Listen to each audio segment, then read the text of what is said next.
Chapter 8. Astral Projection. 1. What is an astral projection? Samael Onweir. Do you really not know what an astral projection is? Young lady, I understand very well that your question is sincere. Listen, astral projection is an extremely simple and easy natural phenomenon, like eating and drinking, etc. It is clear that when the physical body enters into sleep, the soul leaves it and travels everywhere. When re-entering into its body again, the soul then often remembers the places where it was, the people with whom it spoke, etc. Usually people describe this phenomenon as dreams, yet indeed this is an astral projection. Can this phenomenon be performed only in dreams, or can it also be done by will? Samael Onweir. In either case, the slumber state is necessary for one to be able to astral project, even by will. Is astral projection dangerous? Samael Onweir. It seems to me that to become cognizant of one's own natural phenomena can never be dangerous. One must become cognizant of the food that one eats, of what one drinks, of the state of one's health, and also of the process of astral projection that occurs in any living creature.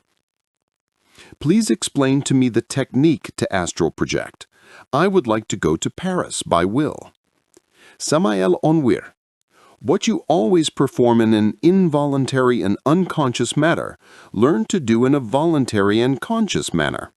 You have always astral projected yourself, since all souls leave the body, unfortunately in an unconscious manner, at the moment when one is dozing. So perform the same thing, but in a voluntary and conscious manner.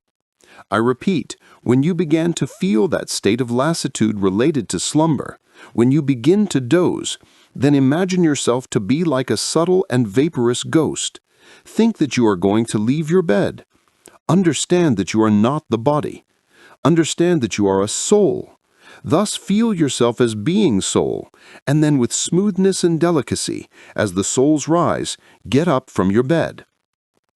What I am explaining to you must be performed in a concrete manner. This is not a matter of thinking, but of actions. Then, as soon as you get up, perform a small jump within your bedroom with the firm intention of floating in the environment. Thus it is clear that if you float, it is because you are already outside your physical body. Then you can leave your bedroom and float in the atmosphere. Then you can go to Paris, London, or wherever you please. However, if you do not float, it is because you just got up from your bed with your physical body.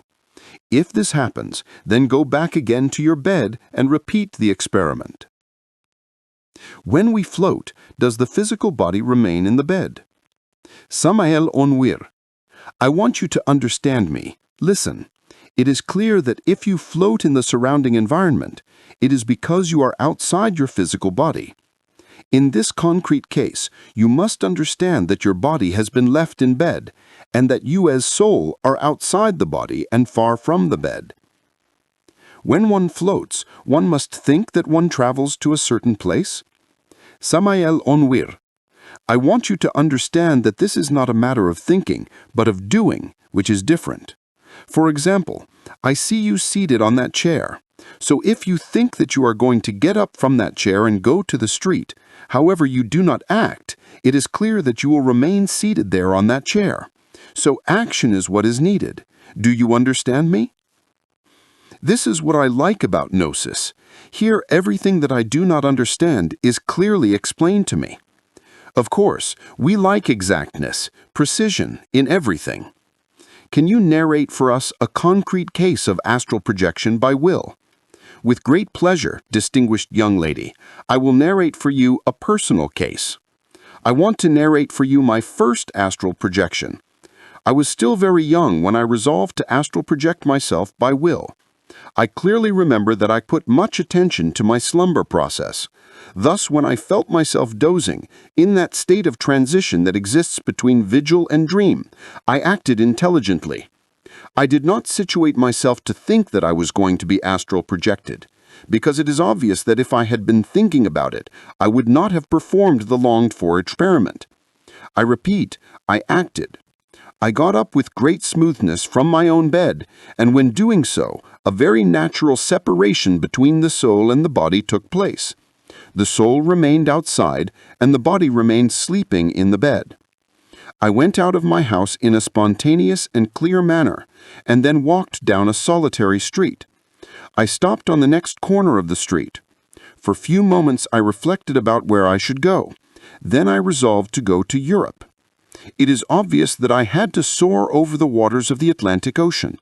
Thus, floating wonderfully in that luminous atmosphere, I was filled with a happiness that is inconceivable for human beings, and finally I arrived at the city of Paris.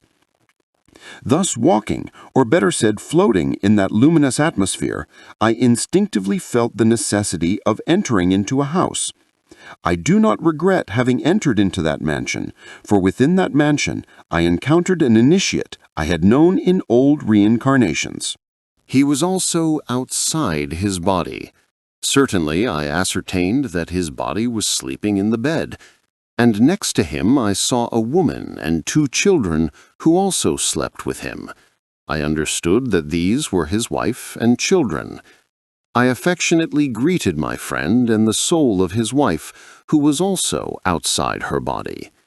It is not irrelevant to also state that as the children were also sleeping, their souls were outside their bodies. Those infantile souls began to be scared by my unusual presence. I then understood the necessity to withdraw in order to avoid the return of such frightened souls to their respective bodies. It is unquestionable that if this had happened, the children would have cried in bed, and the weeping would have woken my friend and his wife. Then the dialogue would have been suspended, since the soul of my friend, as well as his wife, would have been forced to penetrate in their respective bodies of bone and flesh. Indeed, I understood all of this in thousandths of a second. Thus, in order to avoid this problem, I proposed that my friend leave the house and go with me around the streets of Paris. My joy was great when he accepted. Thus together we went through the streets of that great city. I even advised him to return to the path, to enter the path of the light. I also proposed that we visit a wonderful temple that exists in Germany. But regrettably, my friend declined the invitation, stating that he could not because he had concentrated his attention on the problems of practical life, since he had a spouse and children, etc. I then said farewell to that initiate, and soaring in the atmosphere, I passed over great walls and then soared over a highway by a serpentine way full of curves until I arrived at a wonderful temple. In front of that sanctuary, I saw many souls of different nationalities, people who, during the hours of their sleep, escaped from their dense body in order to arrive there. So all those people united in different groups were conversing amongst themselves. They spoke of the cosmos, of the laws, of reincarnations and karma, the mysteries of life and death, etc. I looked for a friend who was skillful in astral projection, but I did not find him. I then approached the threshold of the temple and saw an exquisite garden with delicious flowers that exhaled an inebriating perfume. At its depth, the silhouette of a splendid temple illuminated by the splendors of the stars stood out. I wanted to enter, but the guardian intervened and told me, "This is the temple of wisdom. Withdraw. It is not time yet." Thus, obeying his orders, I withdrew to a certain distance, without moving too much away from the threshold. Then I examined myself. I observed my spiritual hands and feet, and even had the luxury of comparing them with the hands and feet of my body of bones and flesh that I had left there in Latin America, the sacred land of the Aztecs, sleeping in the bed. It is evident that the outcome of such comparisons originated the instantaneous return into my material physical vehicle that slept deeply, snoring in the bed. Then I, astounded, woke up saying, "I was in the temple of the wisdom. What happiness, what joy! Even today, I cannot forget the immaculate white light that was shining in that sanctuary. Indeed, such light did not seem to come from any physical lamp, since it projected itself from all parts, and it did not make any type of shade. 9. Is it possible for one to travel to a place without already knowing that place? Samael Anwar. I went to such a divine temple, and yet I did not know that place. I could say that a superior telepathic sense, or it is better to state to you that my own spirit guided me there. 10. When one does the astral projection voluntarily, can one remember where one went upon waking?